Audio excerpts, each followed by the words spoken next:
Welcome, everybody, to episode 1 of the Josh Kane Presidential Fireside Chat. We're going to be talking about the late, great George Washington.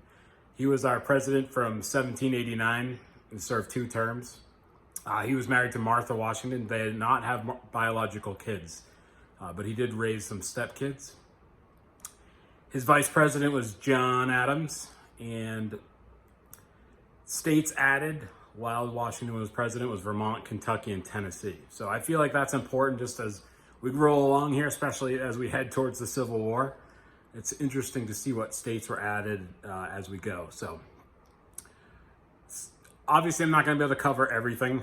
George Washington had a pretty full life. But again, my goal is to sort of get you interested, read the books, maybe travel to some of the destinations that I've been fortunate to go to.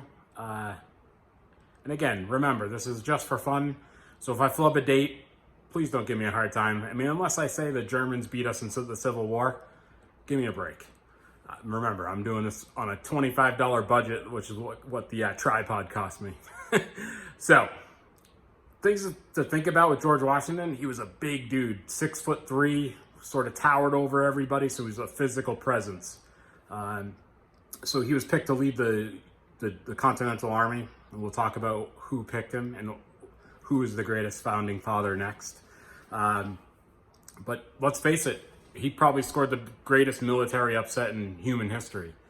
And you think about when you're reading some of about the Revolution, like basically wind direction, fog. I mean, we got real lucky in some cases.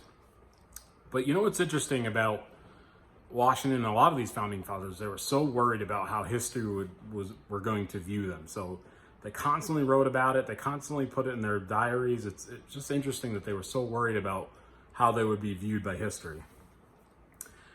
And the other thing that's important to remember, like everything he did as president set a precedent. The way he walked, talked, I mean, even his dress, like his clothes, he was real into fashion, and he used to get his clothes from Europe, but as soon as he became the president, all his clothes were made locally. Again, we could go on and on. This show could go on for hours, but I wanted to just point out some of the things that I found interesting and maybe a bit ugly.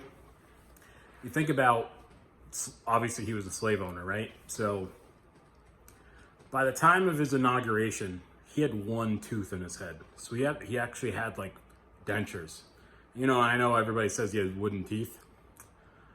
The truth is much uglier. He had a mouthful of slaves' teeth. Not a great look. And when he did have slaves escape, and he used the full weight of the federal government to hunt them down. So, he knew what he was up to. In Philadelphia, where he was, that was the capital at the time, they had a law on the books that if a slave had been in the area for 6 months, they automatically gained freedom. And Washington had that on lockdown. He knew exactly to the second when the slaves were getting up near the 6 months. So he had them on full rotation. I mean, he had books, and it's almost like he created Excel spreadsheet to track, when the slaves. So just, stuff to remember that he was not a great guy. In terms of slaves. And now, in the end, he did free his slaves in his will. And remembering that he was such a big personality and such a, trendsetter or whatever, he really, I do believe he felt like that was more of the founding fathers were going to follow in his footsteps. Unfortunately, obviously that wasn't the case, but I do believe that he did feel that. All right, so book recommendations. You see that? Washington by Ron Chernow, terrific. Gives you his ancestors all the way through to his death and his wife's death. Excellent. And if you're going to read the Washington book, you got to read the Hamilton book. Without the both of them ever meeting, maybe we're not sitting here. And I'm just going to do like a Founding Fathers book dump on you. So, The Founding Brothers by Joseph Ellis. Big Ben Franklin by Walter Isaacson. 1776 by David McCullough is another excellent one. So those are just some of the books. Travel recommendations. I've actually never been to Mount Vernon. I know it's disappointing. Federal Hall in New York, you can see where he first took his inauguration. Hamilton's buried nearby, so that's a good one. Independence Hall in Philadelphia, can kind of go see where in the room where it happened, if you will. And then while you're in Philadelphia, you got to go see the Rocky statue.